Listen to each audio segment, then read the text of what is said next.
All righty, all righty. We are back. I tested everything, so we Gucci. We should be good.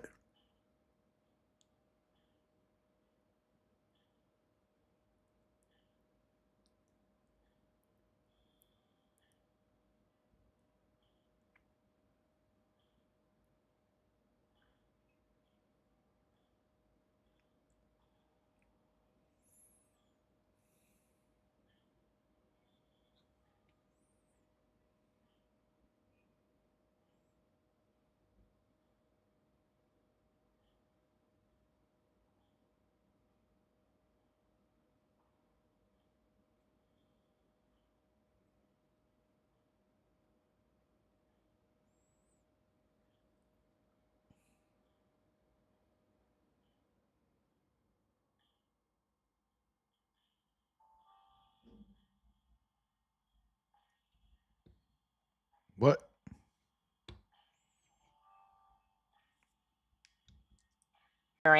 Christina Partsinevelos joins us with the details. Hi, Christina. Hi, Morgan. Well, NVIDIA CEO, like you mentioned, Jensen Huang, warning that U.S. chip export restrictions are doing more damage to American business than to China. Speaking at a Computex press conference just last night, Jensen Huang called the controls a, quote, failure, saying they've cut NVIDIA's market share in China from 95% down to 50% and really just lit a fire under Beijing to build its own AI chips faster, most notably from Huawei. Jensen Huang is urging the White House to ease up, saying the Chinese AI market could be worth $50 billion next year and that cutting off the United States from it could... It's too late now. It's too late now because now China knows, you know, and China has done very similar things to America with their medicine and other products, right? It's a two-way game.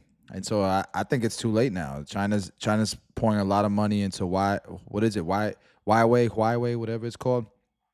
And that's tough for NVIDIA. Could mean lost jobs as well as tax revenues at home.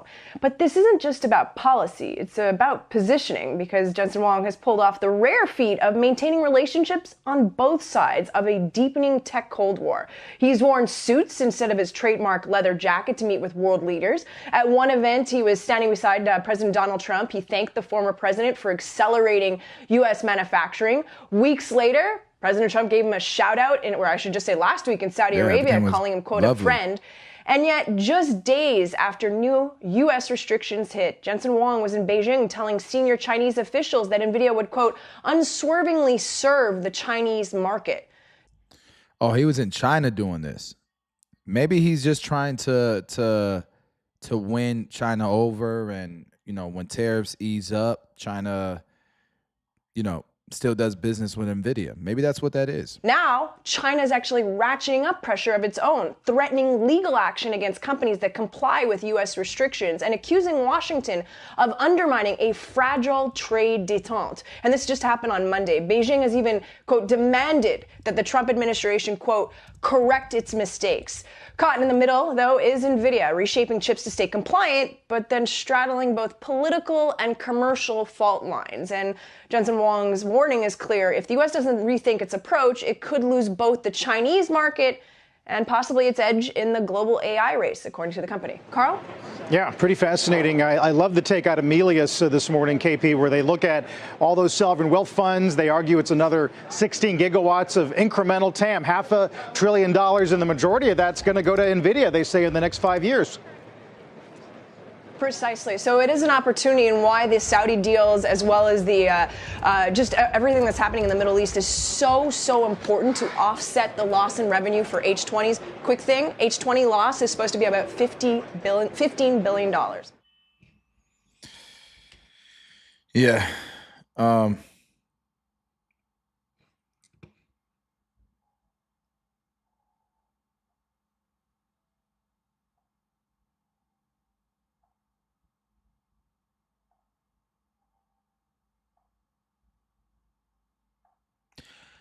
This is interesting. So is this restriction from 2022? It says October 2022, the U.S. Department of Commerce implemented stringent export controls aimed at limiting China's access to advanced computing and semiconductor technology, citing national security concerns. These controls required U.S. companies to obtain licenses for exporting certain high performance chips to China with a presumption of denial for many applications. To comply with these regulations, NVIDIA developed modified versions of its AI chips, such as the A800, the H800, with reduced performance to meet the export criteria. However, further tightening of the rules eventually led to banning of these chips as well. So China can't even get their hands on our most advanced chips, and that's forcing China to spend a lot of money on research and development so that they can compete with America. Says NVIDIA's market share in China's AI chip sector has plummeted from 95% to 50% over the past 4 years. The company's revenue from China has also declined, dropping from 17% of total revenue in the previous year to 13%. And this is NVIDIA's response and strategic moves. So we already covered that they did product modification. They have a downgraded version of the H20 chips that are releasing to comply with U.S. export regulations, because they're trying to maintain that presence in China, in the Chinese market. There's global expansion. The company is establishing a new research and development center in Shanghai to better understand and serve the Chinese market, focusing on chip verification and product optimization. And Jensen Huang obviously is being boisterous in his advocacy for policy change. He's criticized the export restrictions, labeling them a failure. And I don't think that's so much a shot at Trump. Like Fox, was that Fox or was that CNN? I can't remember. They made it seem, or maybe that was MSNBC. Let me see. Oh, CNBC. So CNBC made it seem like it was a shot at Trump and they were just good just a second ago. But that was in 2022 when Biden was in office. So you see how the media does this, bro? It's so funny. It's so funny. So we'll see. We'll see how Trump responds. I'm sure they've already talked about this. You know, they were talking about each other and glazing each other for, you know, the past month or so. So I'm sure they probably already spoken about it. This is a nothing burger. Shout out to CNBC though, man. Damn. Bosso, you've opened my eyes to a lot. I have a old 401k with Empower Investment, 50K I called, and they offer a Roth Premier IRA and a brokerage account, cap of 7K a year. Yep. Would it be safe to roll some 401k money over into one versus the other? I don't know. I don't know the answer to that. I would say definitely talk to a financial advisor or an accountant, a CPA.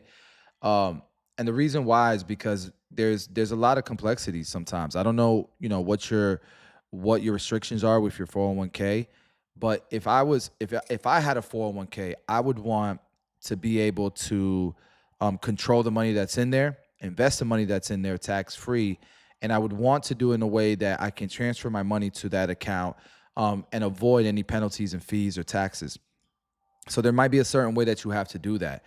I don't know in your 401k what you're already allowed to invest in. A lot of times when it's a company 401k, you have your restrictions, where usually like a Roth IRA, for example, there's less restrictions. And so you can even trade options inside of a Roth IRA, from my understanding. And so I don't have a Roth IRA. My kids do. I don't trade options in my kids' Roth IRAs because, so first off, I don't have a Roth IRA because I make too much money. I don't qualify. But my kids, they both have Roths that I max out both of those for. And I just put money into a growth ETF and the S&P 500. That's how I do it for them. And I think last year my son made like 23% in gains, really, really good. And you know, by the time they're 21 years old, they'll have hundreds of thousands of dollars in there. Hopefully, God willing. And so for me, bro, I have a taxable, I have taxable accounts.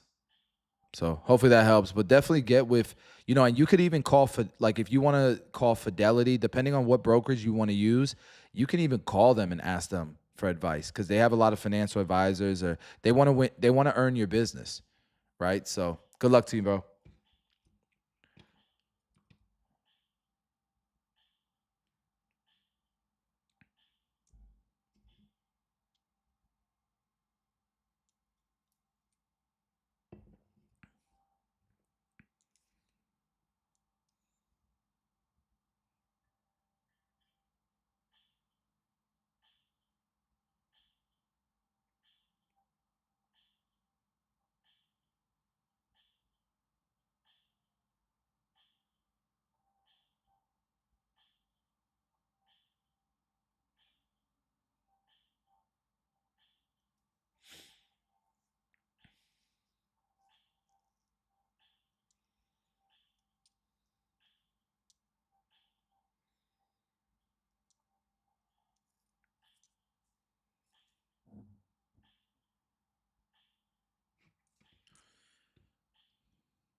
You know, I was at the CT Barber Expo. It just dipped like crazy. For real? Uh-oh, what happened?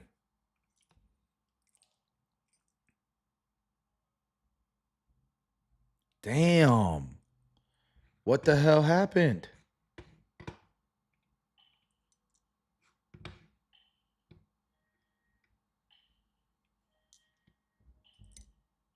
Whoa. Whoa, I shouldn't have. Whoa.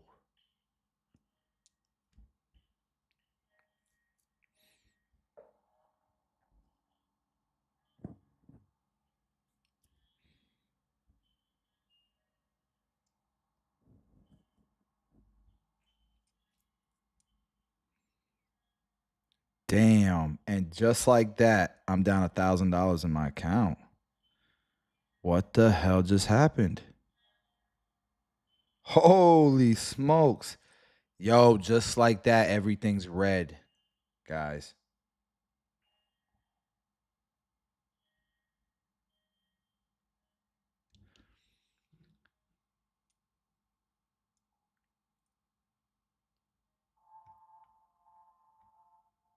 What the hell just happened?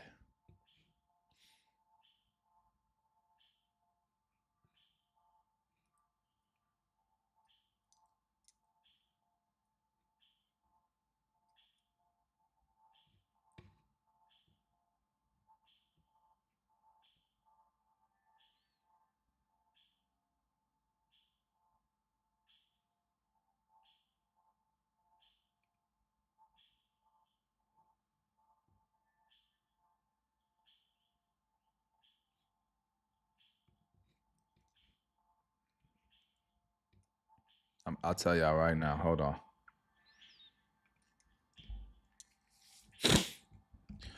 Probably Gatto Terminal, probably the best thing to look at right now.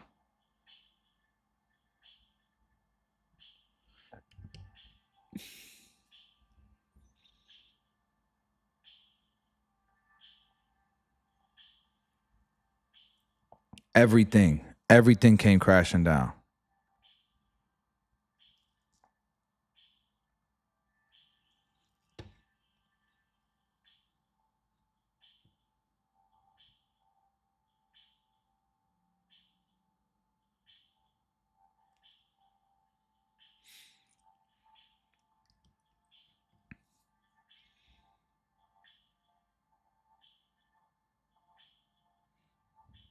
Damn. Yep. Bad auction results on 20-year. Less appetite for American debt than expected.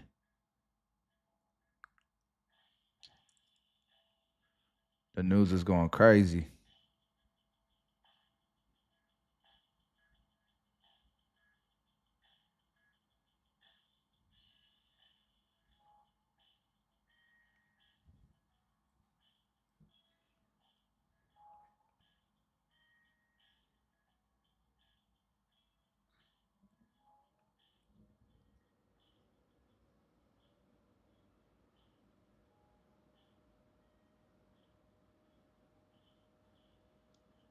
Buy the dip. Buy the dip.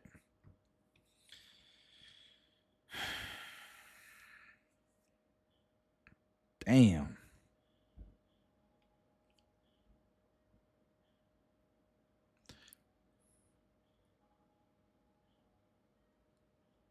Yeah, that's what it's looking like. It's looking like just buy the dip. That is crazy. How fast.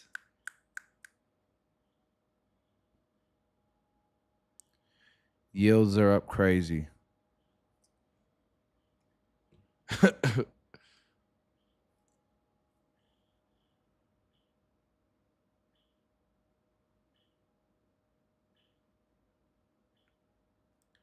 20-year bond print. All right, let's see what news I can find on that.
That's tough.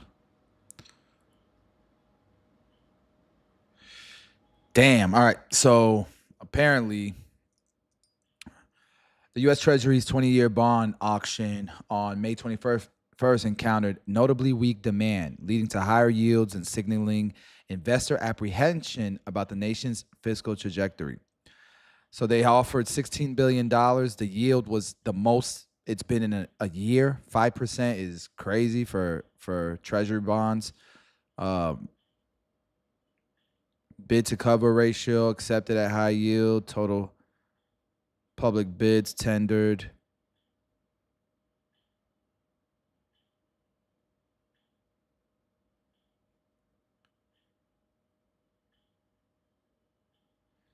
So the auction's demand pushed the 20-year yield to an intraday high of 4.1%, marking its highest level since October 2023.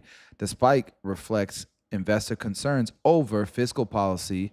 The Republican tax bill could add approximately $3.3 trillion to the national debt, inflation and interest rates, investor preferences. Yeah, because they just announce the 30-year? Didn't they just do one like a day ago?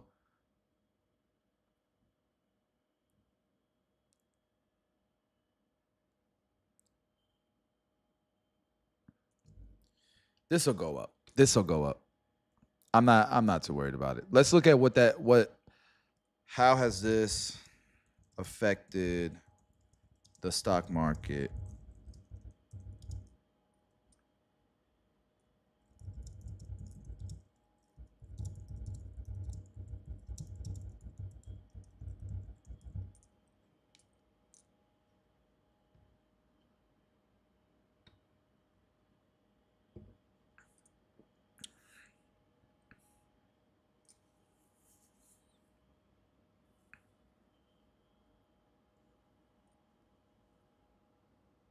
So what happens with when long-term yields spike? Stock prices drop. Higher borrowing costs, increased discount rates on future earnings, competition from safer yields. And so the sectors that are most affected, of course, is going to be tech, which is why my SoFi that I just sold puts on. Remember, I just entered another. Damn. Real estate, more rate sensitive, and then financials can benefit short term due to higher rates. And so here's key historical comparisons. So you can see October 2023, yields hit 5.2. The S&P 500 dropped 5% over 2 weeks, and it did a full recovery in a month and a half. So we're just going to be dollar cost averaging, and I might be either rolling that SoFi or I might be assigned those shares, which is fine. I like SoFi, especially long term. March 2021 taper tantrum 2.0. Yields surged 100 plus basis points. The NASDAQ fell 10% and it rebounded in 6 weeks. So it sounds like a month and a half is like the number.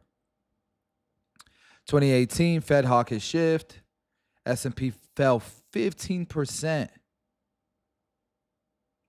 And it recovered in 3 months. So 2 to 6 weeks for short-term pullbacks, which this doesn't look like it's, let me see, 2.43 now.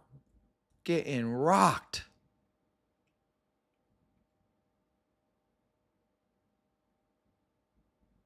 Let me refresh. Nah, it was 2.43. We got rocked, and it's starting to climb up a little bit. That's funny. That's funny.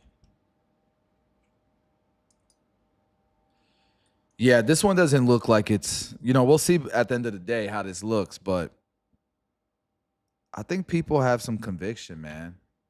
I don't think people are that as worried as before.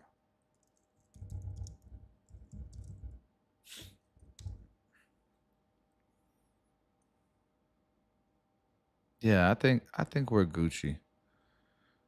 We'll see though. Look at the extreme fear. Dip, dip, dip, dip, dip. Let's see how low this starts going. That's funny.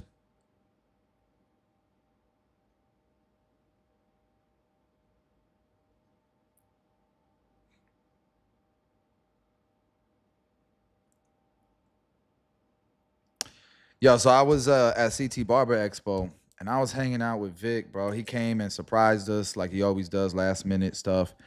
And I've always watched clips. I've seen a lot of clips of Obama and the Tom Brady interview, but when he told me the behind the scenes of what it took to get that Obama interview and what it took to get, and then the Tom Brady stuff, but especially the Obama one, he was just sharing some insights. And then he's got a big episode that's dropping soon. I can't say anything about it, but he says that one's gonna be a crazy one, like a banger. So he keeps getting goats on his show as a barber. Let's check it out. I need my dog to use my clipper one time though on one of these episodes. I need my dog to use one of my clippers in one of these episodes. So Vic, if you watching this, if you get a chance to watch this, I need my dog to use one of my clippers in one of his episodes. All right. All right, cool. Let's check out this interview, man. I've known Vic since I think he was 17 years old, and he's always been ahead of his age, bro. So smart, so intelligent. So I know this interview is gonna be a banger. And look at Obama with the crispy cut, man. What the heck? Get rid of fear. It can be an engine to motivate you and make you work hard. But at a certain point, though, fear can hold you back. It's easy to get complacent and to start thinking, man, I've done all right, I'm comfortable. Let me not risk trying to do something I'm not sure I can do. Sometimes you fail, but sometimes you succeed. Right. And you can learn from both, as long as you're willing to be self-critical and kind of evaluate when things don't work, that you don't need to be afraid. Imagine being a kid from Honolulu, Hawaii, with the dream to become president of the United States. You're raised by a single mother living paycheck to paycheck, but with the help of your grandparents and academics, you go on to graduate from Columbia University and Harvard School of Law. You move to Chicago at 24 years old to serve as a community organizer and eventually become Illinois State Senator. You capture the world's attention with your keynote speech at the 2004 Democratic National Convention. Shortly after that, you make history as the first African-American president serving 2 terms. Today, you are regarded as one of the most influential leaders in modern history, a great father and husband who expanded healthcare to millions, rescued the economy from a great recession, and will continue to inspire the world for many generations. My name is Vic Blends, and this is Deep Cut with Barack Obama. Thank you to the sponsor of this episode, GetJoy, the best way to feed your dog fresh and wholesome meals, backed by Animal Vet Nutritionist. Click the link down below and get 60% off your first auto ship box with the code VIC60. Now let's get back into the episode. Vic, What's going on? how you doing, man? Mr. President, it's a pleasure to meet Nice you. to see you. Welcome to the shop, man. I'm Thank good. you. Appreciate you. Yeah, Thank appreciate you man. being here. All right, this is my spot right here. It's you right here. This is a nice setup you got here. Hey, man, we Little gotta, candle and all make that? it cozy, All right, man. Okay. I see you. How you feeling? I feel good. How you been? Blessed, man. Blessed. Man, I've been reading about all the stuff you've been doing. Yeah, you checked in? I have. I appreciate that. It's impressive. Thank you. I can say the same for you. I appreciate you. So, when did you start cutting hair? When I was 17. So you were 17, you decided, you know what, I think I can Wait, Obama, you interviewing Vic now? pull this off. Well, I thought I was gonna go to college, so Okay. barbering was gonna be a side hustle. Right. I was gonna go make Always $5-10 is. in the dorm. I started, sense. felt a passion. God told me if I took it serious, it would open doors for me. I decided to go and follow that dream. That's it. So, and at what point did you get your own chair, your own shop? As soon as I graduated high school, I decided to go Okay. right to barber school instead of college and All right. pursue that. Got my license, got into the shop, and then somehow we're here. Somehow we're here. So real quick, how do you want to do your haircut today? All right, so I keep it short. Nothing fancy, I don't do much of a line. Yeah. Basically, my regular barber. This man is showing us what a consultation with the president looks like. With the past president, right? Crazy. Just takes, goes Yep. goes with the it goes with the grain. Yep. And I don't have a tight line. I leave it pretty natural. Yeah. So overall, you know, just kind of like it is now, except, you know, just clean it up a little bit. Yeah. Is that all right? Yeah. It's probably been a long time since you had to explain what kind of haircut you wanted. I assume you've been with the same barber for a good amount of time. Well, you know, I had a guy named Zarif in Chicago, and then when I got elected president, he had some kind of hookup with some airline where he was willing to come once a week from Chicago to give me a cut. And so for 8 years, he cut my hair, and then that continued for about 1.5 years, and then COVID happened. And since folks couldn't travel at that point, you know, the whole thing was, all right, what are we gonna do now? Michelle's stylist, she says, you know what? I think I can pull this off. So she just took some clippers and started doing it, and it turned out that, you know, she knew what she was doing too. There we go, the rest is history. Yeah. You never tried a self-haircut during the pandemic? Man, I'm not doing that. I'm still traumatized. When I was trying to figure out how old I was like 5 years old, 6 years old. Yep. And my grandfather, he decided, you know what, I don't know why I'm wasting money. I'm gonna cut your hair myself. There we go. Except, this tells you how old I am. He had these, it wasn't even electric clippers. Yep. It was like these squeeze clippers. Yeah. Man, he was finished. Oh, the squeeze joints. Yeah. What? And he was finished. It looked like I had a bunch of rat bites in my hair. How much was a haircut back in your day? Like 25 cents? Man, I don't even know, but all I know is he was so cheap, he didn't Vic. even want to spend that. Vic, that was low-key disrespectful to the president, bro. That was low-key. You know, that That sounds like when my kids ask me, like when you were a kid in the olden times, that's my kids. experiment went badly. Absolutely, yeah. So ever since that time, look, I'm sure you know this, like, the relationship with your barber, Yeah, that's like we're breaking the trying to golden tell rule ya. right now. we are. Eh. You know, that shows how much respect I have for you, that you are even touching my hair. Thank you. Man, you know, which is why I had to do some investigation, you know. Yeah, that's cool. I called up Secret Service. I said, you know, what do you think?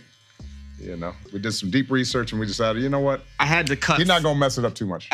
Bro, Vic told me that, like, everything he went through to get this with the Secret Service. Imagine the Secret Service. They looked up everything about Vic, bro. Insane. I had to cut 5 service members just to prove that I was good enough to be here for this moment. So I want to kick this off. There's a very special question that I have asked majority of people that have sat in my chair. Go ahead. It's the most important place to start. All right. What is your name and what do you do? My name is Barack Hussein Obama, and I am the ex-president of the United States. These days, I spend most of my time actually on my foundation.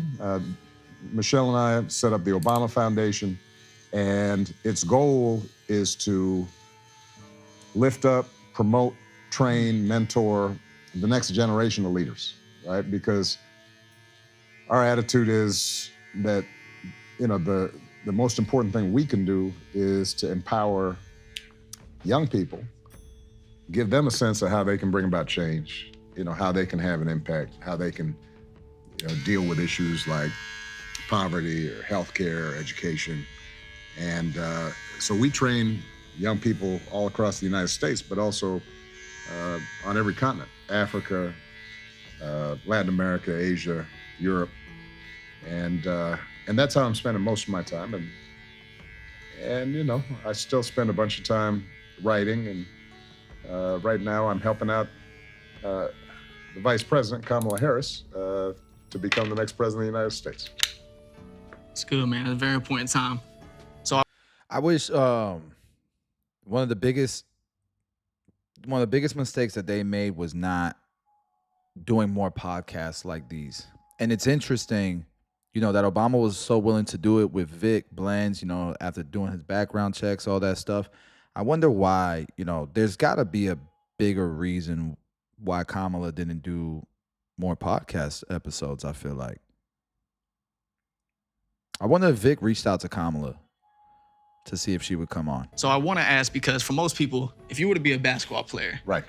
when you were young, you would see either Michael Jordan play, you would see Well, LeBron. when I was young, when I was really young, it wasn't Michael Jordan. It was Dr. J, man. So I'm going way back. I'm an old man. So we were a hooper. We would see one of our favorite basketball Right. players, and it would be the first impression of what a great player was. Right. But for the direction that you went into, Right. what was your first time seeing a representation of what a great leader was? Oh, that's I like that shirt, Vic. So, when I was born in 1961. And so my earliest memories are tied to the civil rights movement. And obviously Dr. King, Malcolm X, those were prominent leaders. John F. Kennedy, Robert Kennedy. But the folks I think who inspired me the most, because I could relate to them, were the grassroots civil rights leaders. People who were working with the Student Nonviolent Coordinating Committee, the Freedom Riders. Most of these, they were kids. I mean, they were, college students, people like John Lewis, and they would go and sit in lunch counters, and they're taking abuse, but they're showing people how dehumanizing Jim Crow was. They're riding buses, and sometimes they're getting beat up.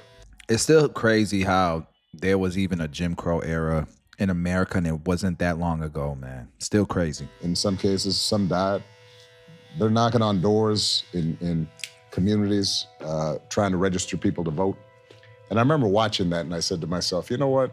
To see young people take on those kinds of responsibilities and put themselves on the line on behalf of justice and equality and freedom, that was inspiring to me, and I could relate to it, right? You look at somebody like JFK or Dr. King, you're all like, well, I don't know if I'm gonna be all that. But what I know I can do is I can march. I know I can, try to register people to vote. And so that's how I ended up, when I got out of college, I decided to become a community organizer. And that's how I moved to Chicago, was to work in low-income communities, trying to, see if I can give them a lift and work with local leaders, community leaders, just to try to make things a little bit better in those local areas. And that's really what inspired me initially. It wasn't until later that I said, all right, well, maybe I'll try to run for office. But that wasn't my initial inspiration. Yeah. One thing that I admire is your self-belief. Yeah. For you to come as far as you've came, Right. you've had to believe that anything was possible for your Right. life. I want to ask you, where does your self-belief come from? Was this something you were born with, or may have it been something that Miss Hefty instilled in you, your fifth grade teacher? Okay, so you did your homework. Miss Hefty Hey, come on, Vic. was a great fifth grade teacher, one of my favorites. And I had lived overseas for a couple of years. I'd moved back, and she was somebody who told me that my heritage, being half Kenyan, was something to be proud of, because she had worked in Kenya. There were a bunch of teachers, coaches, people like that, but my biggest influence was my mother. She was a single mom, had me when she was very young. She was 18 when she had me. And, she just always let me know that. Vic just pushed the ex-president's head. You just pushed it like that? She just always let me know that, number one, nobody is better than you, and nobody's worse than you.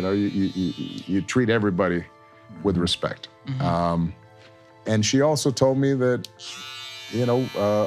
you've got the skills, if you put your mind to it, to do meaningful things, as long as you work hard and you're accountable. And she gave me a lot of love. And, now my father wasn't around.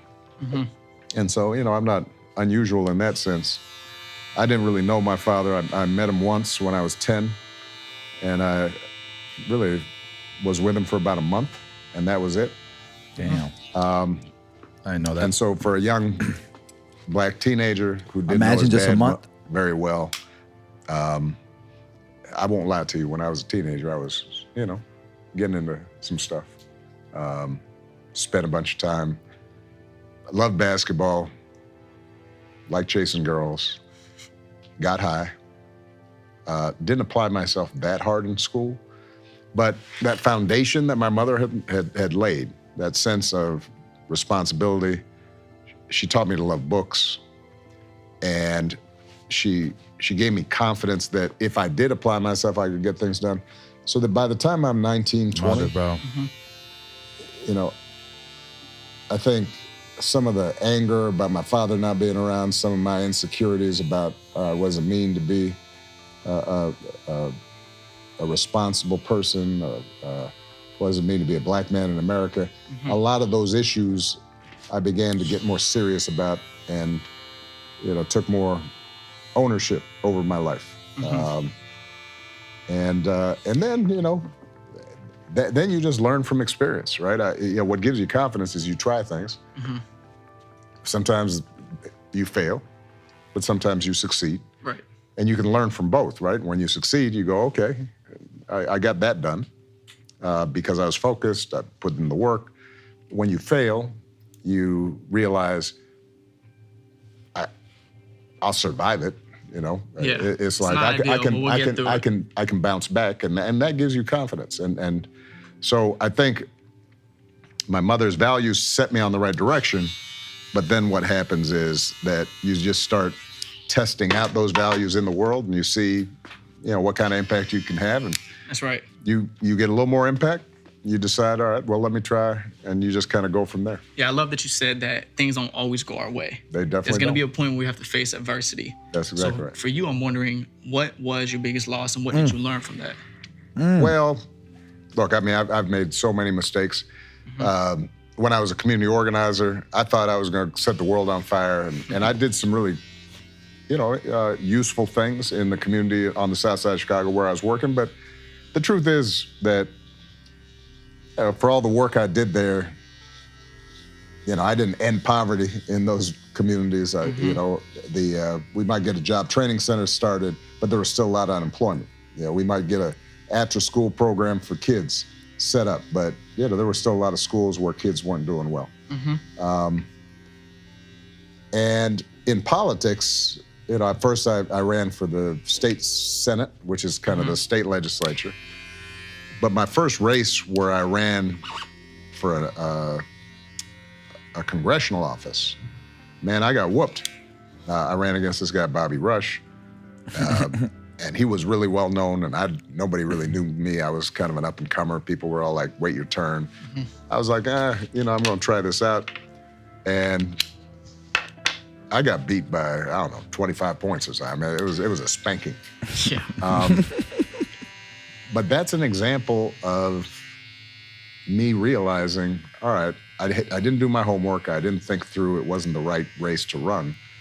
And yet I learned a lot about how to present myself with other people, how to build coalitions. You have to do it, man. You have to put in the work in order to be prepared for your future self. Like, if he didn't do that stuff, man, he wouldn't be the president. I wanted to show you guys how dope Vic is real quick. This is in front of my booth at the Connecticut Barber Expo that I just got back from. And you can see him there talking to everybody, chatting with everybody. He was there the entire day. He wasn't paid to be there. He literally just pulled up randomly. He did this at EWP too. Just pulled up, man, and hung out at the booth all day. That's fam. That's family. So that's my booth right behind him. Y'all can see. And this is a small crowd. This is when he just got there. But this thing was packed all the way around. He was there for hours, taking pictures, signing autographs, all that stuff. So that was really, really cool, man. Always showing Tune 45 love. I do want to listen to this part, especially since it's such a heavy topic right now in America now, is his stance on, not his stance, but what he had to say about immigration. I haven't caught this portion. So I do recommend you guys go check out the whole interview, not just this one, but all of them. He's got one with Tom Brady that's amazing. But let's check out this part about immigration. I also want to know what Vic thinks about it. We was hanging out. I was actually with him yesterday, and we just be having having fun, bro. We don't really get into like the deep conversations, social, current events, what's going on in society and stuff. We just both, I think, got a really good heart, and we just want to see people win and grow. But it's interesting to see what what Obama says here. Let's check it out. Uh-oh.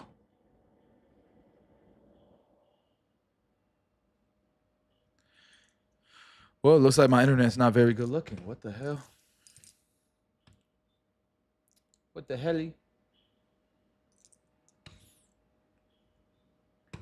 I'm try to refresh it. Maybe that'll fix it.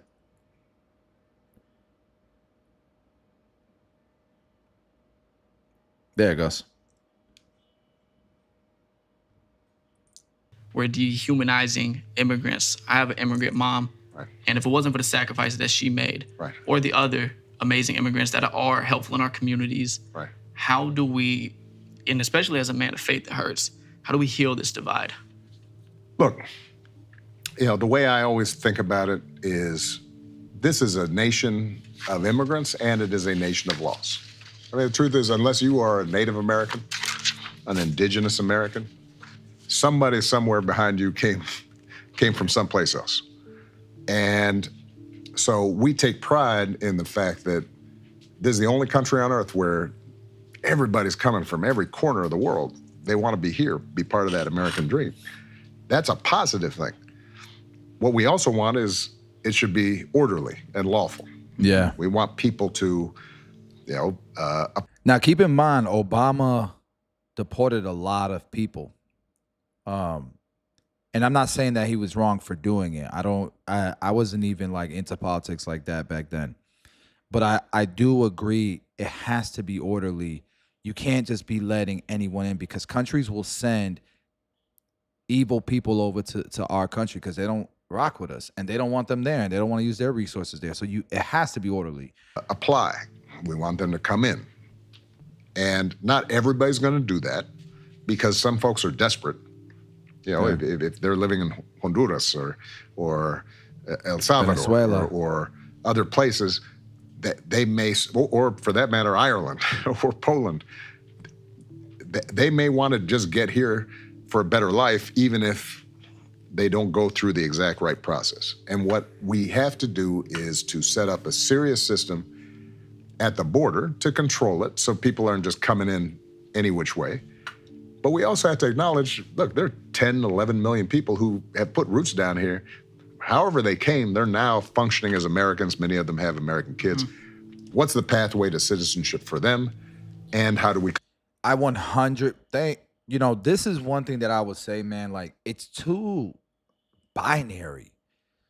Like he said, there's 10, 11 million people that for whatever reason, out of our control today, they are here, they've established themselves, they have families here, they have businesses, they employ people, or they work jobs that most people wouldn't want to work. Thank God for them. And they're happy, they're earning a living. And some of these guys even pay taxes. Some of them even pay taxes, believe it or not. A lot of them don't, but some of them do. And so how can we make it work without destroying homes and making America such a chaotic place? We control our border in a way that's orderly. That's what I tried to do when I was president. That's what Kamala Harris is proposing. When Donald Trump starts talking about... Kamala Harris and Biden, what they did was absolutely nothing. They did absolutely nothing, Obama. You did something, but Biden and Kamala did absolutely nothing for immigration, bro. We're going to round every illegal immigrant in this country up. That's 11, 12 million people. You're going to round those people up and put them in camps? And he starts suggesting that anybody who doesn't look like him, some folks coming from Mexico, they're all rapists and drug dealers, and then you start making stuff up about... Did Trump say look like him? I don't think he said that. I get what Obama's saying, but I think about how they're eating folks' cats and dogs, and It sucks to hear. Yeah, The way Trump be saying stuff though, he be saying stuff. He be wilding. He be saying stuff. Again, that's an example of somebody who doesn't seem to understand just the basic values of treating people with respect. Yeah. Listen, to me, this is such a clear choice. This man does not respect you. He does not see you. He doesn't think you are equal to him and the people that he considers to be quote unquote real Americans. And in that situation, that is something that somebody who does not respect you should not represent you. Absolutely. That attitude, that's why there was a lot of chaos in the beginning, right? With the trade wars and stuff, just the way Trump was going about it. And that's just his personality. Where Obama definitely has a more elegant, ness to him. And that's not, I don't even think that's even a word. I would love to see Trump and Obama just sitting there. Trump sitting in Vic's seat. Vic moderating.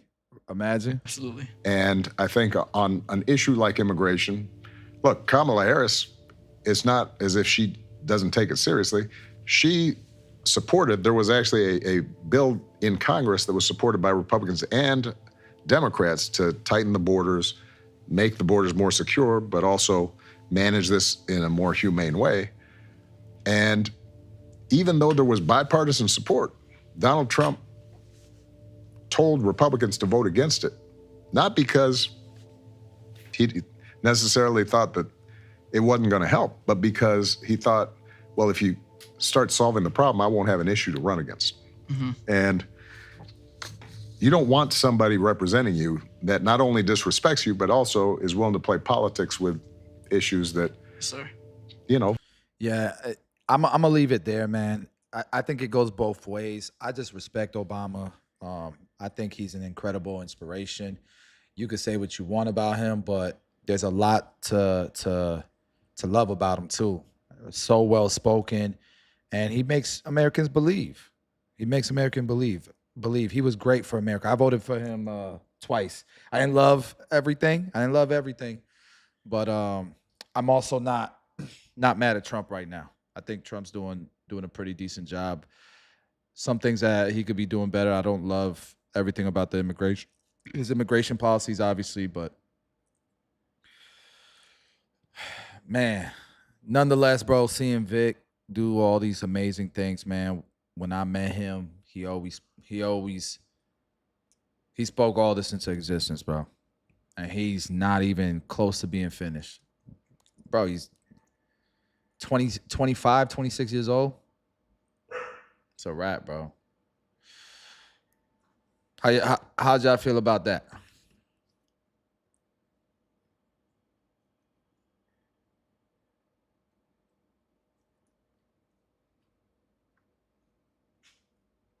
This looks cool. Let's check this out. Sadness. It's gotta be. That's what the music industry The Weeknd never does interviews. I gotta watch this. is, right? They want your sadness. It's gotta be really good, sad song. And for it to be really good, you have to be fucking sad, Get into a situation where you have to break up with. And by the way, Vic, you should try to get The Weeknd on your show, or Justin Bieber, or even Drake. Somebody, or you just dive into the darkness more, and it's I don't know if I want to be in that place anymore, because it gets to a point, where I don't know if I'm doing it for the right feelings anymore. Yeah, bro. Human being, bro. Human being. Nice meeting you. You too. By the way, I love your work. Oh, really? Yeah, Thank you. I didn't hear from you. Give me a second. I love the Denzel interview, which was incredible. Thank you so I much.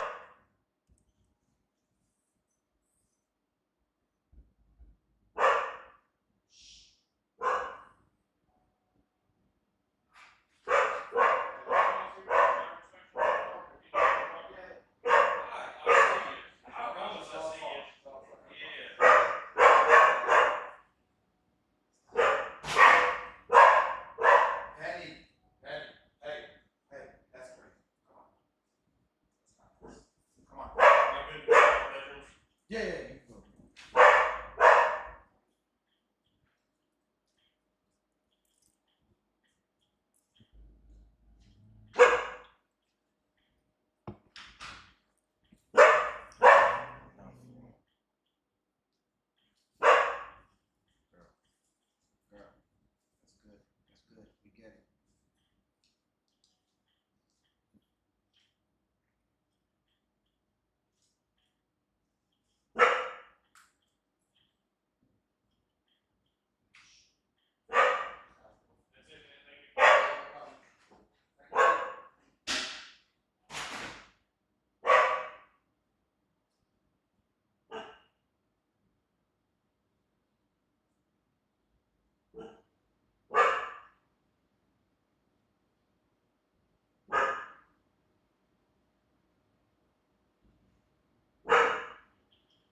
Whole time I thought this was muted. My bad, y'all. My dog was tripping. Well, not really. We had a fire inspector come in here. So let's get back to this.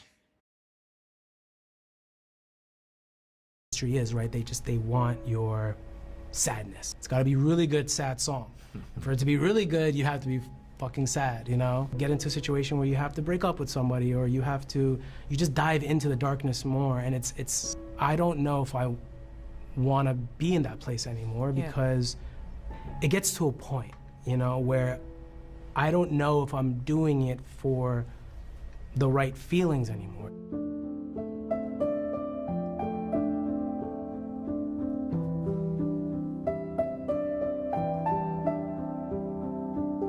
Nice meeting you. You too. It's By the way, I amazing love your work. Oh, really? Yeah, Thank you. I didn't know you were familiar with my work. I love the Denzel interview, which was incredible. Thank you so I just saw the Ryan Coogler and Michael. Yeah, amazing one. Yeah, and I was Coogler. looking forward to do this interview with you as well. Thank because you. One thing that I really love to do in my interview is to have like meaningful conversation.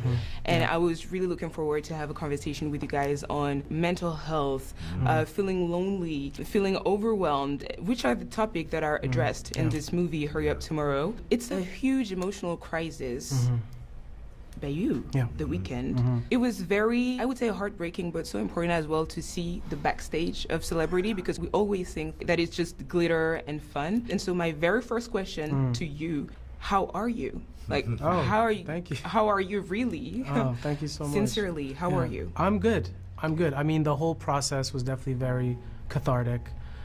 Being able to work with someone like Trey, who, you know, really cared about the material and then ultimately cared about me, and we cared about each other, I knew that if I was going to make this film that's really vulnerable, that you'd have to surround yourself with the right people, you know? The real cathartic experience was finally watching the first cut and being absolutely blown away by it. And I mean, you've seen it, it's pretty emotional, and reliving some of the stuff in there, and closing that chapter, you know, and eventually it being a goodbye to that moment and that time. That time. Yeah. And Trey, how are you? I am good. I'm in a good, happy place in my life. Got married not long ago. You know, life is good. I will say, I'll be honest. A lot of the mentality Abel's character is in, the rising anxiety, the feeling of being alone, all that stuff was stuff that was happening to me in the press for Waves. You know, probably the most depressed I've been in my adult life. You know, or maybe since my dad passed away from cancer. I didn't even want to make movies. I didn't want to make movies. I didn't want to watch movies. I just wanted. And then the pandemic hit. You know, very weird time. So that's why it's been a while. Yeah. And then when I met this guy and shockingly loved him and hit it off, never thought this would be my next movie, but then it was beautiful. We met in October. We're shooting a movie by February. Good energy, all connected, and Great. Yeah, I love that. I love the energy. Thanks for the question. That's great. I'm happy to. What an icebreaker. In the movie, I thought it was very vulnerable, by the way. You address the topic of social media, can be harassment, mockery. How do you connect with it through your own experience? How do I connect with social media? Yeah. I try not to at all. I mean, we have to for work, you know, so it's just one of these things where it's so funny. Like, I'll see like an actor, like a legendary actor that has never been on Twitter or whatever, randomly pop up on social media and be like, he has an Instagram now, or she has an Instagram, and you're like, you could tell that somebody forced them to do that. Yeah. It's so part of our life now, which is very annoying, and it's become very, you know, we're very desensitized to it. Yeah. But I don't know, I just try to stay away from it as much as possible. And it also just feels very manipulated, right? Yeah. Social media feels very manipulated. You don't know what to believe anymore. You don't know what's honest. That's true. You know, that's so it's tough. It's tough to, it's tough to relate to it. Yeah. For me, I try to, I don't know, they clear the head, because like the second you start reading, even, I can't imagine for Abel, but for myself and my own films, you know, mean critic or for me, proverb that you go by, even, I don't know, a sentence or a proverb that you go by, what is it? That's a pretty deep question. For me personally, I would say, don't be discouraged by failure. I think failure is okay. I mean, I think it's huge. I think, yeah, that's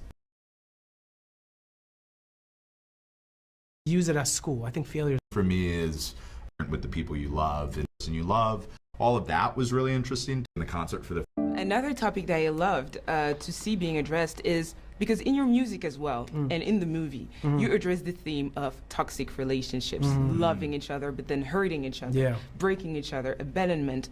I want to know, do you know where it comes from, this type of, this repetitive toxic scheme that we can hear in your music, that we see in this movie again?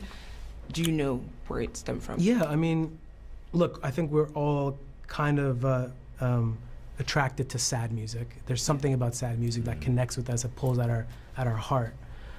So I've always, you know, kind of connected with that type of music when I was younger. Yeah. And it's always just been a part of my DNA. Even films that make me cry, films that are darker, I've always kind of connected with them in some way. But I think, you know, it's a good question, because I think ultimately what I wanted to do with burning this persona, this lighting it on fire and saying goodbye to it, it gets to a point, you know, where I don't know if I'm doing it for the right feelings anymore. It's like, yes, I can make sad songs, but the best sad songs are the ones that, you know, it really happened to you. And I don't know if I want to be in that place anymore, because unfortunately, as a songwriter, you might have to put yourself in those positions. You know, maybe, you know, get into a situation where you have to break up with somebody, or you just dive into the darkness more. And it's something that, like, I don't want to be in my 40s and 50s still making work that I can't, you know, detach myself from it. And I think this film was probably a stepping stone for me to be like, all right, like, there's something wrong with this person. He needs to face himself. They need to face each other. And he gets to be reborn. And I don't know if that's gonna happen, but it's like, that's what the music industry is, right? They want your sadness. Yeah. And you gotta just keep turning them out. Yeah. And it's gotta be good. It's gotta be really good, sad song. And for it to be really good, you have to be fucking sad, you know? So, I don't know. I think hopefully this is the first step to... That's what I was going to ask you, because there is this scene where you literally purify yourself with fire, and it symbolized the end of the weekend. So what can we expect next then? Well, I got a tour to do, so I can't completely... it can't be completely... or no one's gonna buy tickets. No, look, I think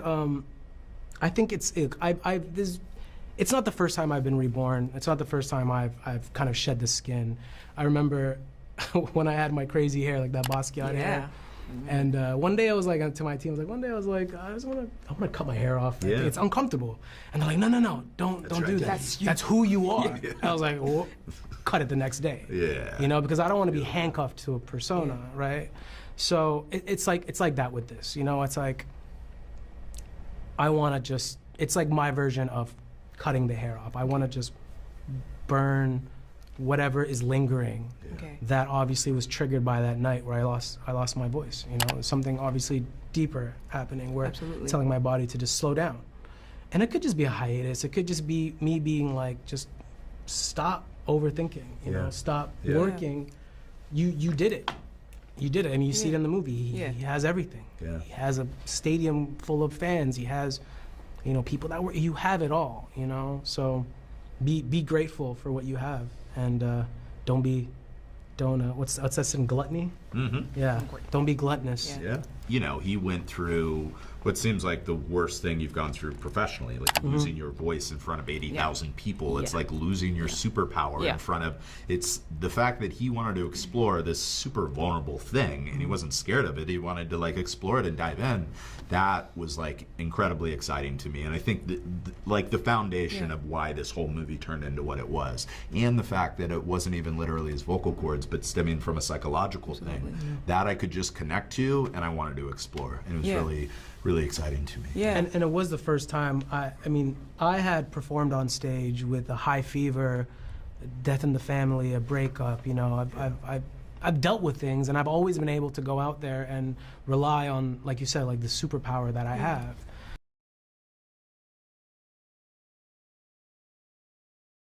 Just now, and so the Weeknd's he was raised in an Ethiopian Orthodox Christian tradition, and he distanced himself from religious upbringing, but in recent years, he's shown renewed interest in his faith.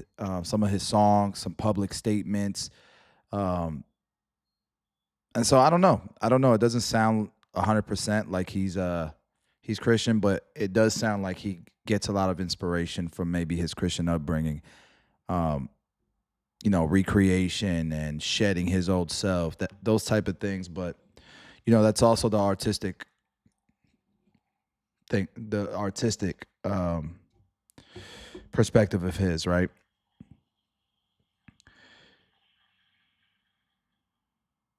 Now, Trump has, let's talk about this, because I had recently, I was looking at the whole Golden Dome missile defense system, $175 billion. I love it as an American, you know, feeling safe from nukes and missiles and attacks and stuff is cool. You know what I mean? And I know it's a lot of money to be spent. People don't want to spend the money. But we burned this for how many years with social security programs that weren't being vetted, right? And not that we don't need social security programs, but it was being abused. And not even abused, it was just not being vetted, so money was getting wasted. And they were talking about how China is not happy about it. They don't want America to build this golden dome or whatever. I'm like, man, why wouldn't they want to? But it makes a little bit of sense. So I kind of wanted to give you guys this perspective when you see in the news that China is not happy about the Golden Dome that Trump announces they are going to start, and they're supposed to finish by the time his presidency is over, which is crazy.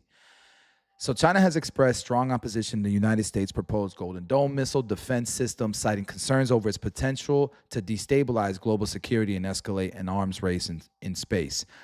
Trump's administration, they actually say the opposite. They say when you're doing defense, when you're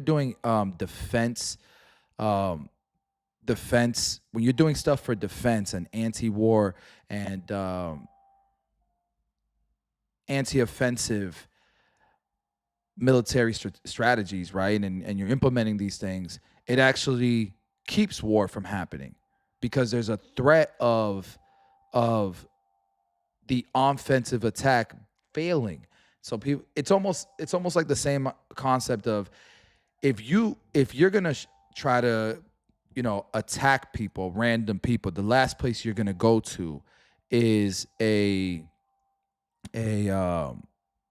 what is it, NRA convention or something like that, or one of these gun conventions, or even a shooting range. It's the last place you're gonna go to. You're gonna go to places where people don't have weapons and you have the upper hand on.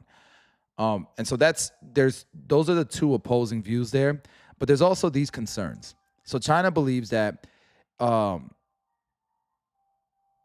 it creates a destabilization of strategic balance. So Chinese Foreign Ministry spokesperson Mao Ning stated that The U.S.'s pursuit of absolute security through the Golden Dome Initiative undermines the principle of collective security and disrupts the global strategic balance. So now you're going to have this competition and battle from all different countries to have similar defense, like golden domes, their own golden domes, and that could create even more destabilization between countries, right? There's militarization of outer space. The Golden Dome's incorporation of space-based components is viewed by China as a move towards the weaponization of space, contravening the Outer Space Treaty, which emphasizes the peaceful use of outer space. Triggering an arms race. China warns that the deployment of such an advanced missile defense system could prompt other nations to enhance their offensive capabilities, leading to a new arms race and increased global tensions. Look, all of these concerns, at first I'm like, yo, China's tripping. We doing this Golden Dome. I don't care. But their concerns are actually making some sense here. Y'all, you guys tell me what y'all think. And like I said, the U.S.'s perspective under President Donald Trump's administration argues that the Golden Dome is a necessary advancement to protect against evolving missile threats and from adversities like China and Russia that already exist. The system aims, so it's almost like, wait, Russia, China, India, all these, North Korea, all these countries, Iran now is talking about nuclear weapons and stuff. All of these countries are creating advanced weapons, and America's like, we got to play chess. We got to think 5 moves ahead. So at the very same, you don't like that America's doing this, but it's kind of a cause and effect, right? So the system aims to integrate ground and space-based technologies to intercept various missile types, including hypersonic weapons. So the disagreement over the Golden Dome reflects broader geopolitical tensions and differing views in national security and the militarization of space. While the U.S. emphasizes defense and deterrence, China perceives such initiatives as aggressive moves that could destabilize international peace and security. They both have a point. But I don't blame America, like, at the same time. So I don't know. This is a tough one. I'd love to hear from you guys in the comment section, in the chat. Let me know what y'all think about that. Because I didn't think of it from all those angles. They both have points. Let's see, how's the market doing? Damn, the market's ugly right now. It's ugly, bro. It's ugly, bro.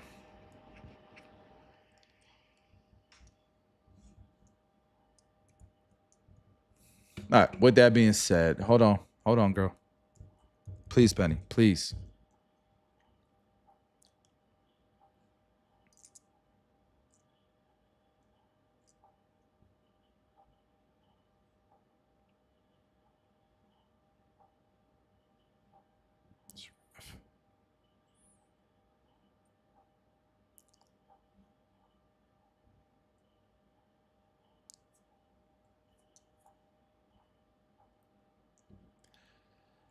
All right, so one of the things that I've been working on is our new wet products. So this is one of my brands for those of you guys that are new, since my channel's been pretty much shadow banned. This is my company. This is one of my companies. This is my biggest achievement, I'd like to say. Started from making shave gel in my kitchen to scaling it to a backyard, big drums, right? To now we have all of these amazing products and an amazing brand that's well known in the barbering industry that I'm very, very proud of. So with that being said, we had opened up Barber wholesale to barbers who want to buy and sell our products to their customers at a retail price, but the barbers can make money from it. And so one of the things that I'm trying to implement here is we want to, well, everything's in stock now, all these wet products, right? Hold on, let me make sure my team is on it, because it's our squad that's on it. Hold on. All right, men's hairstyling products. We in stock, we sold out. My team is not on it. All right, let me see why. I gotta make a phone call. Actually, let me just message my dog.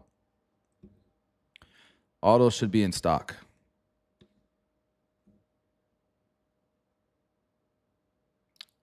Would you look at that? He already called me.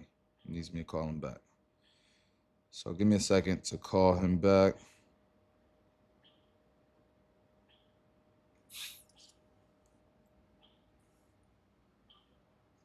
Yep.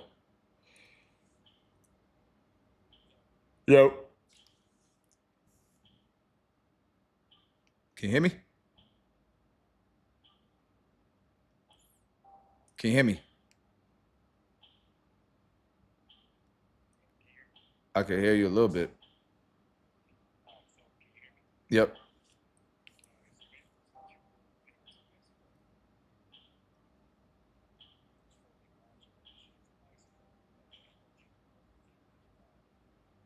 End of June. End of June, beginning of July.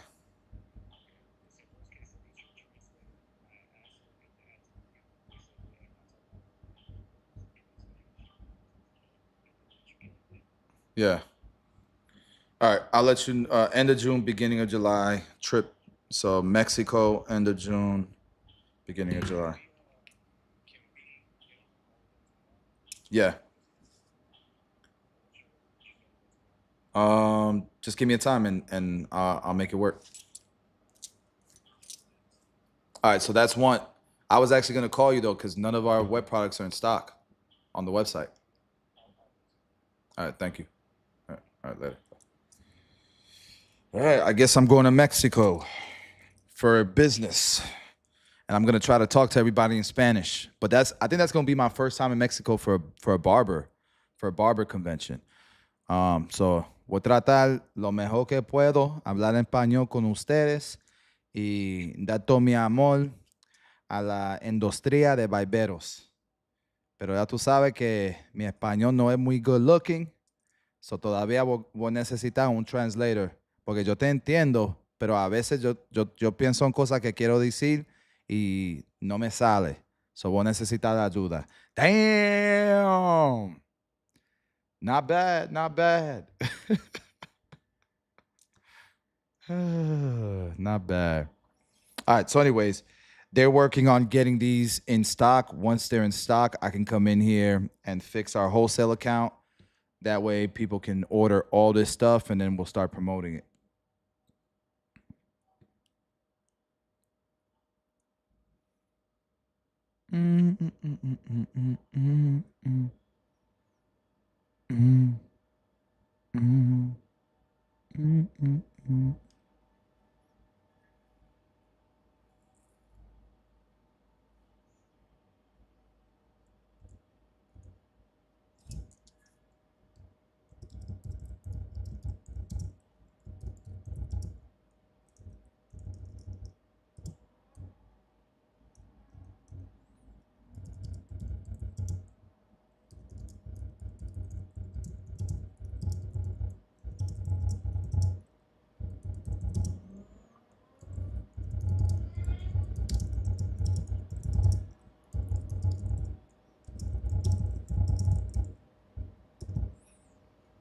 All right, so this is one of the things that I was adding. So minimum order is 12 of each SKU and 36 items total in the cart. And so for every 12 ordered, we're going to throw in one free styling product of the same SKU for your back bar. And I'm going to hit save. Going to hit save. And now I want to view the store, make sure it says it. Don't look at my password.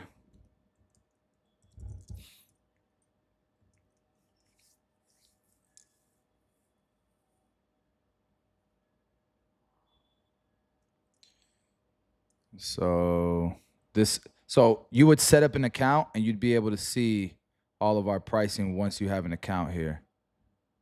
But for whatever reason, that message I was trying to have isn't showing up. Oh, there it goes. Okay, yeah. So the message pops up right here in the front of the screen.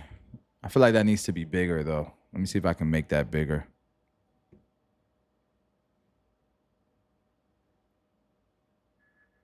Yeah.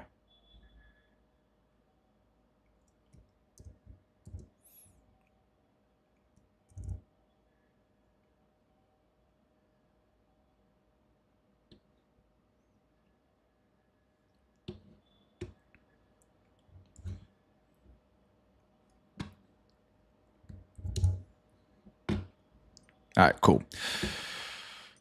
Dre will get on that, get that fixed. Let's see what else is going on in the world. And I think I might be ending this soon here, unless y'all got some y'all want to check out.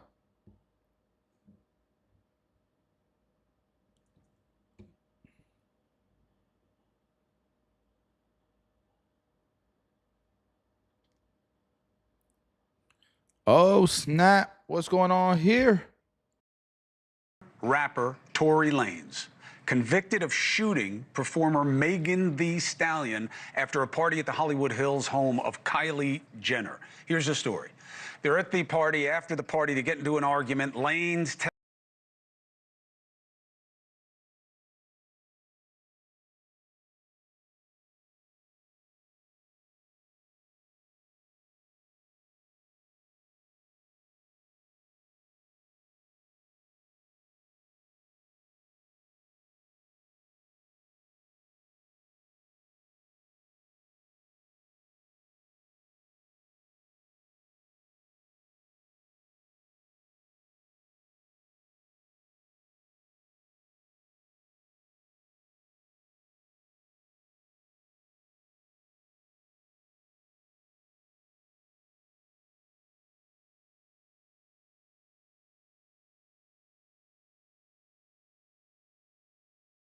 Shit, I'm muted. But only Tory Lanez. Why did it just randomly mute? I want to tell the story. I want to tell the story here because Chris Cuomo, I think that's who that is. Is that Cuomo? The story is Tory Lanez was in a pool with Kylie, and that shit went viral. People were thinking, you know, Tory and Kylie had something going on. Little did we know that Tory was already with a girl, Kelsey, who was Megan Thee Stallion's best friend and assistant.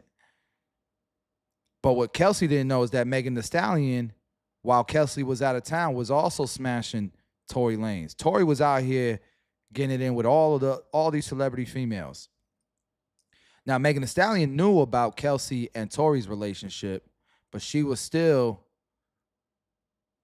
at 6 feet tall, getting it in with 5'5" Tory Lanez. And Kelsey found out because of an argument that broke out between Megan and Tory because of the Kylie Jenner thing.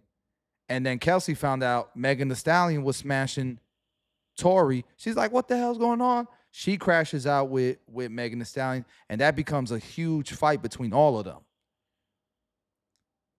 That's the reason why Kelsey and Megan Thee Stallion have not talked since that night. So let's listen to how he tells the rest of the story. Jenner. Here's the story. They're at the party. After the party, they get into an argument. Lanez tells Megan Thee Stallion, dance, and shoots at her feet like a cowboy movie. You see?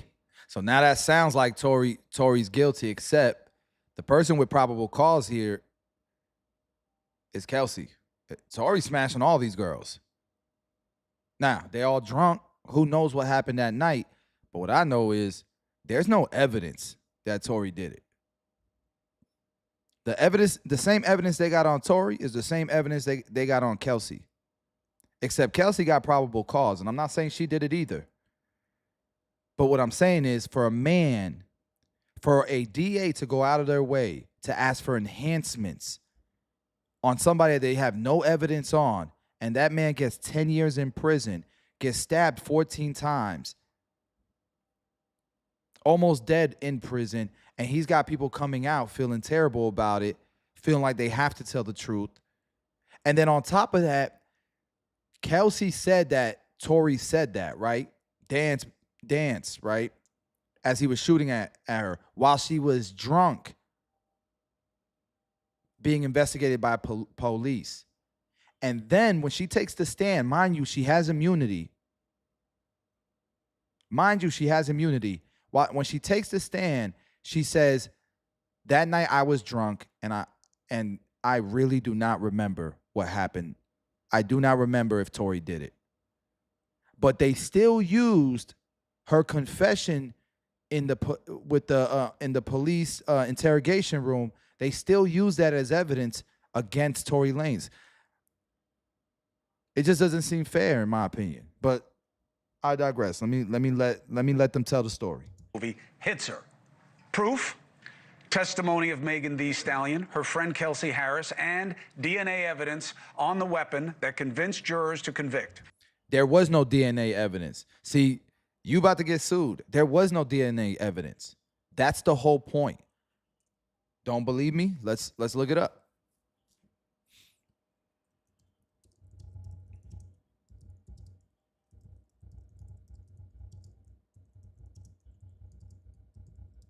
What they did have was what do they call that? The powder, the gunpowder, the gun residue.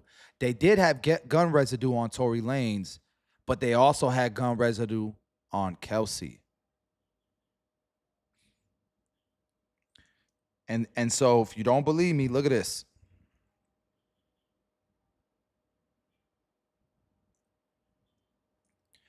Yes, DNA evidence was presented during Tory Lanez's trial for the 2020 shooting of Megan Thee Stallion, but it was not conclusive. Lanez's DNA was not found on the magazine of the firearm used in this incident.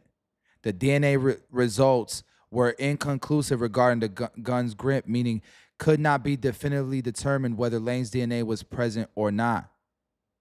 And so despite the lack of evidence, you got guys like this on national television, even though this is public information, and still saying that his DNA was found. Why do people want Tory Lanez to be guilty so bad? Look, if he did it, then he did it, and he should be in prison. But they also said, you know, the same DA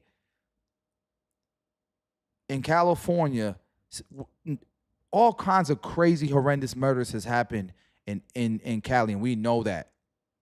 There was one that same week where a dude in a gang offed 2 kids, and the DA did not ask for enhancements in that case. Why did they go after Tory so hard like this? Why is Hollywood still portraying this false narrative that's proven to be false? Pretty simple, right? Maybe not. Turns out that DNA, only a 0.01% chance that the DNA is from Lanez. He's always maintained his innocence. He was sentenced to 10 years, so this is really about the testimony. Lanez, so what happens? So he goes away, recently stabbed 14 times in prison. Many say it was a hit, okay? Because new evidence is about to come out. All right, a little conspiracy. A lot of people say it's a hit. A lot of people point fingers at Rock Nation. Dude never even talked to the Mexican dude. The Mexican dude was in prison for life. He was dating a 13-year-old girl, and he blew her head off with a shotgun. The Mexican dude had stabbed somebody previously, I think like a dozen times. A year before this, he was caught with a shank again. Why is he in and I don't know how the prison system works, but why is he in general pop with Tory Lanez? This guy's crazy. It sounds weird. It sounds weird. Conspiratorial, but he was definitely stabbed. Lanez supporters believe that the media doesn't care because Megan Thee Stallion is represented by Jay-Z's Rock Nation. Now I could. Hey, you know what? I was talking my shit about you. I think you're Chris Cuomo. I was talking shit about you, and you started it the same way that all the media has been doing it, but you're starting to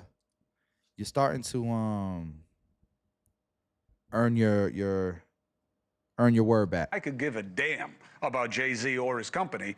This just wasn't a case on my radar until now. Why? Anna Paulina Luna. She is a representative from Florida. You see her here on a regular basis.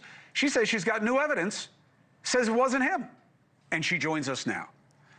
Representative APL, it's good to have you.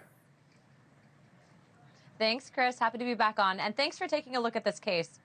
No, listen, you tell me to take a look at it, I'll look at it. But why did you look at it? I mean, this isn't your jurisdiction. I don't know you to have any connection to any of these people. Yeah, so as you know, we are on oversight and accountability, and so this case was actually initially flagged for me by Amber Rose, and the reason why I took a particular interest in it is because of the fact that they actually had evidence that they presented to me in my office that actually disproved the conviction. So as you stated earlier, that 0.01% of DNA, they actually found 4 people's DNA on that firearm, none of which was Tory's. Not to mention there was 0 fingerprints on the actual magazine, and also too, as you said, 0.01% chance. I mean, that evidence in itself should pretty much speak for itself. Also, there's been ring footage that's been obtained that actually disproves the whole dance, Megan. And so what we're seeing is really there was a case of he said, she said. The evidence wasn't actually respected and properly adhered to actually in the trial. And then they also were doing something that I would find pretty wild and egregious. They're actually submitting his lyrics for rap as evidence to the crime. So look, first and foremost, you have to have a free and fair society. That means we need to respect and uphold the justice system. So I actually reached out today to Gavin Newsom's office, and we are requesting an emergency meeting. We're also working with other Democrats, specifically to the California delegation. But I think that this is something that's pretty egregious, that the way that this was handled, the way that it was. I think that it was largely driven by headlines. And aside from the people involved and the parties involved, obviously I take domestic violence, I take this very seriously, Chris, but I also take very seriously the fact that I do believe, based on the evidence that I've seen, that Tory's innocent. And I think that it sets a really bad message when you have someone of his stature, and also to someone that is as influential as he is, that's being wrongfully incarcerated. And that's exactly why we wanted to use our megaphone for a good reason and help get him his pardon, which I think he'll get. So Luna, who did it? I mean, she says, and her friends say, that he did it, and who else would have done it, and what proof do you have to support that? I get it. Maybe they didn't make the case the right way with the weapon, but who did it? You know, Chris, that's not for me to weigh in, and that's definitely for the judge and the jury. But what I will tell you is, based on the evidence that we have, the evidence that we have says that he wasn't the guy. And so I do think that Gavin Newsom has some great attorneys that will look at this. But I'd also like to point out that the prosecutor specifically on this case that initially brought the charges is a very interesting prosecutor. Look into who ran him. And at the end of the day, you know, I think Hollywood, as you know, Chris, and politics does overlap, and there's a lot of interesting stuff that happened there. So look at the evidence for yourself. We've posted it for the entire world to see, to determine for themselves. And I know that Tory's legal team actually has an incredible case. And so we are calling on Gavin Newsom to issue that pardon immediately. And also remember, he was almost killed in jail. I actually talked to him today on the phone, and he said that once he does get out, once he does get this pardon, which I do feel confident that he'll be getting, he's going to work extensively in prison reform, because this should never happen to anyone. Anna Paulina Luna, this is a really interesting one. I've never covered a situation like this before, but I appreciate you using your platform, and let the legal team know. We'll be reaching out if they want to come on to make the case. I'm happy to hear it, and we'll check in with the governor's office as well. Thank you very much for coming on. Yeah, so we know that there's new evidence. That was kind of a nothing burger, but it's cool to see that Tory's getting more and more spotlight, more exposure. Free that man. All right, let's look at Rivian, because Leo, you wanted me to look at Rivian stock. I just so y'all know, I'm definitely Tesla biased. I have a Model 3, I have a Cybertruck, I have a Model X, and I have the semi-truck pre-ordered. Okay, so I'm a big Tesla fan, but I know about EVs, obviously, because I own them. I've experienced them, and I've had 2 Model X's. So insurance is crazy expensive, just so you guys know. But let's take a look at Rivian, because Rivian, especially early on, was a big competitor of Tesla's, at least early on. But then again, so was you guys remember that company, Nikola? So, Rivian, Tesla has a market cap of $1 trillion. Rivian is tiny. They have a market cap of $18 billion. Very tiny. Okay. You guys can see that revenues have been growing. right? So revenues have been growing. Not great, though. For such a small company, you'd like to see bigger jumps than this. But still, an upward trajectory. You can see an upward trajectory in EBITDA, but they're still losing $3.39 billion a year. More than that, right? Let's look at free cash flows is getting better, but dismal. Net income, they're literally losing $4.75 billion a year. Earnings per share, nothing. Cash and debt, $4.4 billion in debt, $7.7 billion in cash. This will be gone in the next couple years unless they raise more money. Shares outstanding, they're raising more money. Valuation keeps coming down. CapEx and R&D are their biggest expenses. And I don't know, man. It's way too soon, in my opinion, for this company. And I don't know what sets them apart because, you know, besides making cars, what is their moat? What's the game changer here?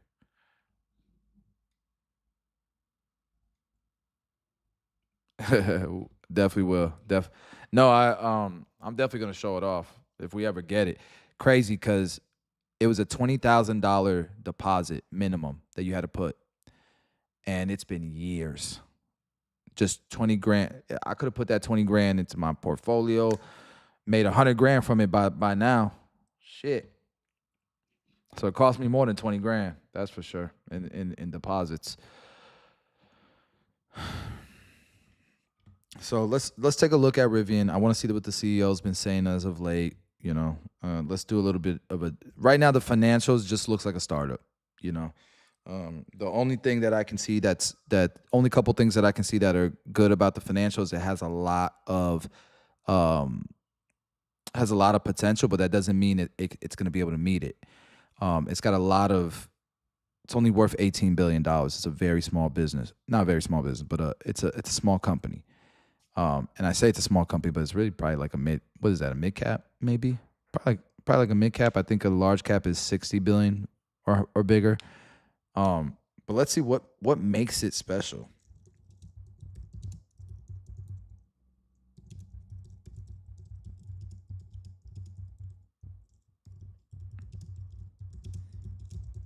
And then I'm gonna look up some stuff from Rivian CEO.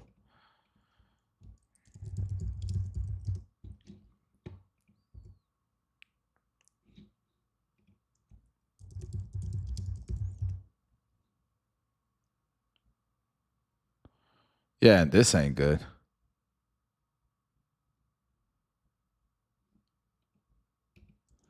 This ain't what you want to hear.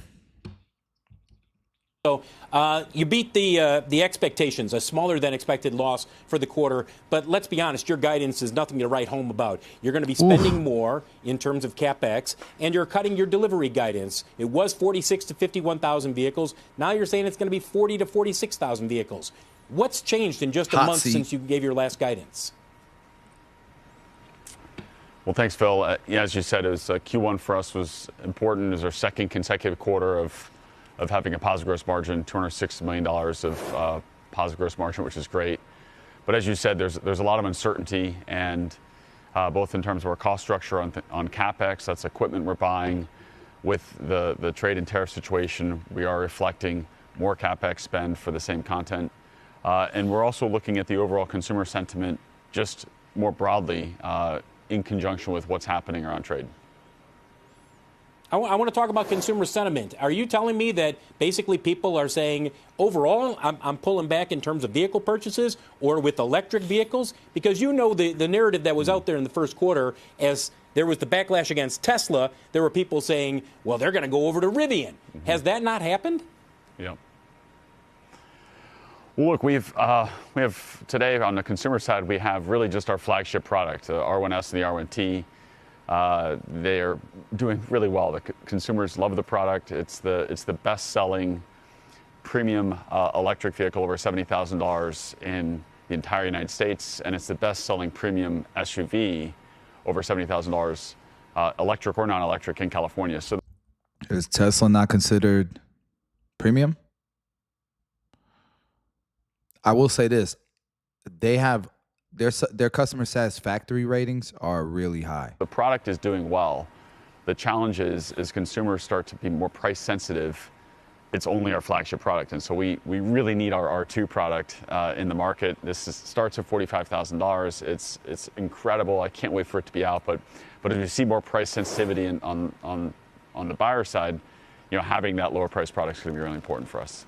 RJ, it's Morgan. Given that price sensitivity from consumers, what does that mean in terms of your ability to push on or push out price if you do see higher prices internally, higher costs internally amid trade and tariff dynamics? Yeah, there's a lot of knobs we can turn. So we have our product mix. So if you do the math on our quarter, you'll see the average selling price for all of our vehicles, both our consumer-focused products, the R1 product line, and our EDV, is over $88,000. So we have a very high ASP, average selling price, but we have mix shift. We can we can build more of our largest battery pack, what we call our max pack. We can shift to different trim configurations. So that's one of the big knobs we're looking to turn.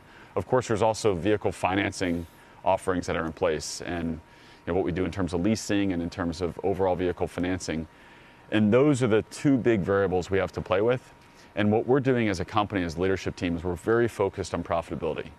And so when it comes to making a trade-off between volume and selling more units versus driving towards increased profitability, we're going to err on driving towards profitability, recognizing that the significant volume step up for us comes with R2.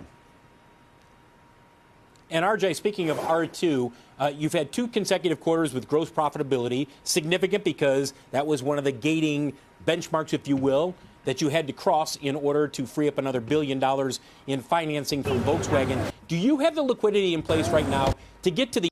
That's a good point. I did not check how they look quarterly. Let's take a look at that real quick. So this is annually. Let's see how they're doing quarterly. You guys can see they had some great quarters. If you look at EBITDA, they're almost there. They're almost there. And if you look at their free cash flow, boom, they actually had a decent one, and their net cash flow is growing. I forgot, you have to be able to you got to get in there, get more detailed. You can't just look at annual. You got to look at quarterly as well to see where it's trending. So that's good to know. But so far, to the R2, which you have indicated is critical for you to address a more mass market. Yeah, thanks for pointing out, Phil. So this second consecutive quarter profitability does unlock another $1 billion coming in from Volkswagen. That supports an overall strong cash position that we have today, and allows us to launch R2 and to have the cash in place to ensure that not only through the launch but through the ramp up of that product, we're in a really healthy place. Okay, so with that being said, I wanted to see the R2. What is that? Let's see. Hey, you ready?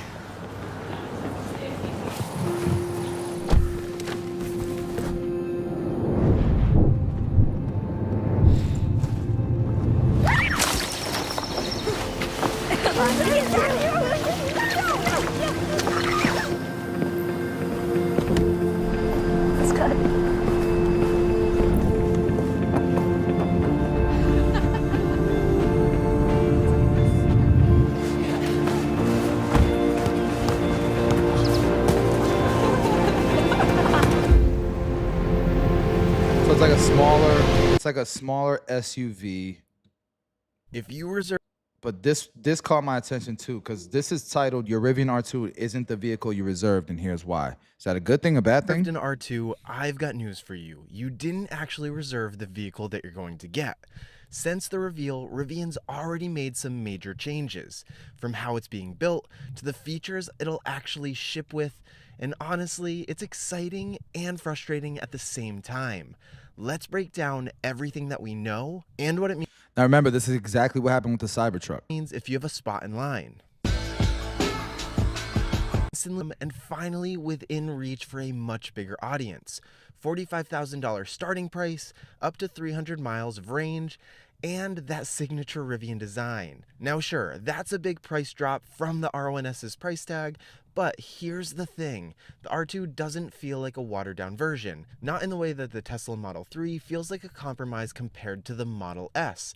The R2 still looks and feels like a Rivian, just in a more accessible package and a bit less seating. And in the year since that reveal, Rivian's already made some pretty major updates to production plans, features, and even how the SUV fits into the future of the brand. Let's break down exactly what's changed and what it means for anyone with a reservation. It's been just over a year since Rivian introduced the R2 to the world, and in that time, a lot has changed, from manufacturing to battery tech to which features actually made the cut. The R2 is evolving fast and continues to evolve. Originally, Rivian planned to build the R2 at a brand new facility in Georgia, and that's still the long-term play. But to speed things up and start deliveries in the first half of 2026, they're now building it at their existing plant in Normal, Illinois. RJ Scaringe has been posting updates showing that production is on schedule, and get this, they're using massive high-pressure die castings in the body structure. 3 castings in the rear alone, replacing about 50 stamped parts and over 300 weld points. That's absolutely huge for both speed and build quality. Construction for the part storage, paint shop, and final assembly is already underway. Rivian plans to build 155,000 R2s annually in Normal until 2028, then shift production to Georgia, where the R2 and R3 will each scale to 200,000 units per year. Now let's talk powertrains, because this part got way more interesting. We're getting 3 configurations: a single motor rear-wheel drive, a dual motor all-wheel drive, and the tri-motor setup with 2 motors in the rear and 1 in the front. That's legit off-road capability. As far as the battery goes, Rivian is moving away from Samsung's LFP cells and will now use a 4695 type NMCA cylindrical cell from LG. Those are going to be built at LG's new Arizona plant, which should be in full swing just in time for R2 production. The results? Over 300 miles of range for long-term trims and real affordability for the entry-level models. Now, at the reveal, we saw some really unique stuff. Some of it seems to be making it to production, and some is not. Since the reveal, the powered rear glass hatch is confirmed, the front trunk is confirmed, the tow hitch is confirmed, the charge port now on the rear driver's side, much better for superchargers, is confirmed. But here's where it gets disappointing. Rear seats, they don't fold completely flat, even though Rivian made a big deal about that in the early press release. They said it's for better lateral support and daily comfort on both the driver and passenger seating. But yeah, it stings a little if you're planning a sleep setup inside. Still possible, but less comfortable. And the accessory port seems to be gone. That port was shown powering modular gear, and some folks even speculated it could charge Rivian's new micromobility brand also, but it's been quietly removed from the website thanks to Chris Hilbert for noticing this. And Rivian hasn't said a word about it since. All right, I'm over it. I get it. It's we know that that customers like the car, like the vehicles. Here's the thing. So the financials are in startup phase. It's growing, but it's slow. And then, we just heard from the CEO that it looks like a lot of their earnings expectations have been dropped, which is not a good sign. They blame it on tariffs, but tariffs are one of those things that it's a temporary thing, and so long term it should turn around. But they also say that their focus is on profit margin versus volume until the R2 comes out. And the R2 doesn't come out till 2026. Who knows when, if there's any delays. So just from there, it's not a buy for me just because of the opportunity cost.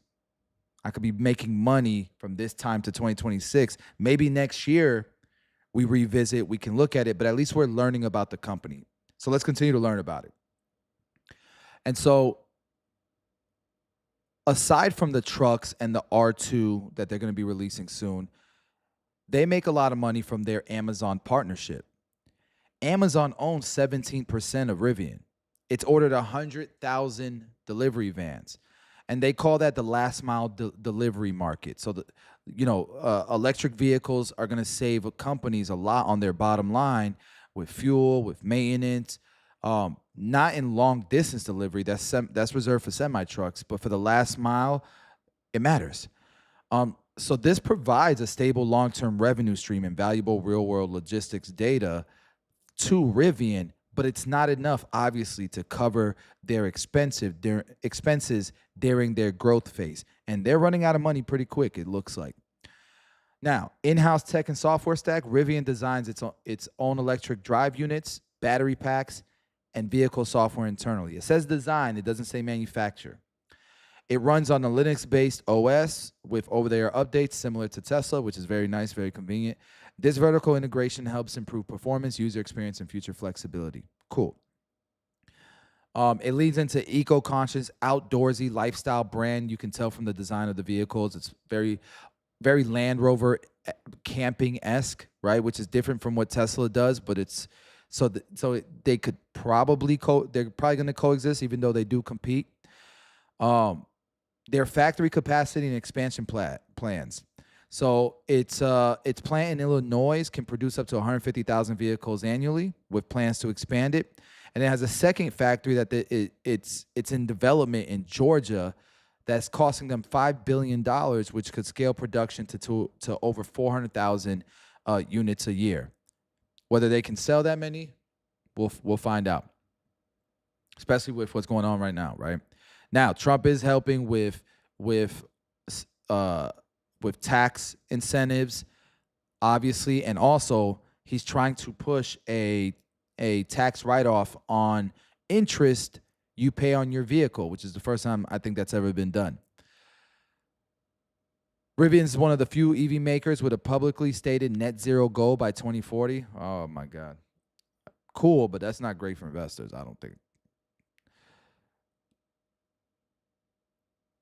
But it does attract long-term capital, which it's pretty much surviving on, right? Government funding. You're gonna, but at the same time, if Trump and Republicans stay in office, they're not gonna keep getting these loans from the government, or this funding, or these grants from the government because of net zero goal by 2040. Because depending on who's in office, they don't give a damn. And so here's some challenges to watch. Rivian has billions in cash, but it loses billions a year, and it loses money on every vehicle it sells. And this is coming from somebody, from a CEO who says they are profit focused. They're profit focused because they have to be. They have to be. They're burning so much money. Challenges to watch also include production delays. It struggled with ramping up volume as quickly as Tesla did. It's got competition with Tesla Cybertruck now. Ford's F-150 Lightning, GM Silverado EV are serious threats. The Hummer. You guys seen they're giving those cars away. Probably not making any money, but. And then it's Amazon exclusivity. What happens when that contract expires? If this company doesn't perform, Amazon's not going to own 17% forever. And so what happens when Amazon starts buying from other companies? And so I will say Rivian's not trying to compete with Tesla or beat them. They're kind of carving out their own lane. Do you believe in that lane? And so I don't see Tesla as like a market share taker because it's got its own customer avatar, Rivian does. But I think more so, can it scale while managing its cost? Will the R2 actually sell? Do people really want that? It's priced great, but there's other EVs that are priced great too. And it's just going to get more and more competitive. I think for me, my money is better somewhere else. Not saying that Rivian isn't a good place. If you want to put your money in, dollar cost average, you believe in the company, and 2026, all of a sudden it starts blowing up, you're going to look like the smartest investor of all time. But for me, it's a no. It's a no. It's on my watch list, though. It's on my watch list.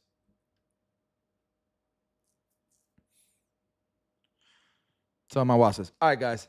That's it for me today. I appreciate y'all being on my live stream. I will definitely be on tomorrow, so look out for me tomorrow, and I'm going to be uploading a bunch of videos later tonight. So thanks for hanging out, guys.